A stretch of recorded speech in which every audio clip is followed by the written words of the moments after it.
The bank robber thought he'd pulled off the perfect heist: a quick shot, a dead cashier, and a bag full of cash. But the moment he stepped outside, the world changed. Streetlights flickered out one by one, swallowing the alley in suffocating darkness. The weight of the money in his hands twisted into something cold and wet, like a pulsing organ. He dropped the bag and saw blood slowly seeping from the seams, spreading toward his shoes. That night, he couldn't sleep.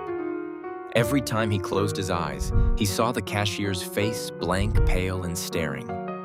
At first, it was just nightmares, but soon the figure began appearing in the corners of his room, reflected in mirrors, standing at the foot of his bed.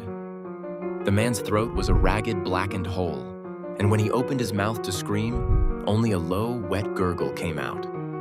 Whispers followed the robber everywhere, in the hum of the fridge, in the buzz of the street, inside his own heartbeat. You took my last breath. I'll take all of yours. Lights burst, shadows moved on their own, and invisible fingers traced cold lines across his skin, pressing around his throat, tightening just enough to remind him of what he'd done. Every room reeked of dried blood that no one else could smell.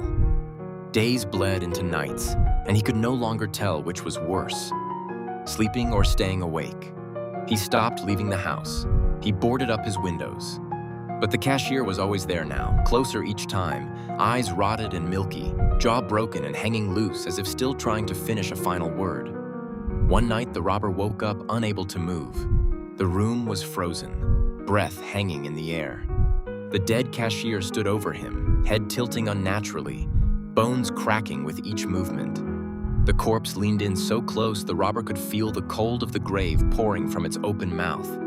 "You thought it ended with a bullet," the voice whispered inside his skull. "For you, it never ends." The robber's scream never left his throat. The next morning, the police found him in his bed, eyes wide, fingernails torn and bloody from clawing at his own neck as if he'd tried to rip away invisible hands. The bag of stolen money lay untouched in the corner, soaked through with a dark, rust-colored stain. His life, what was left of it, became the greatest punishment of all.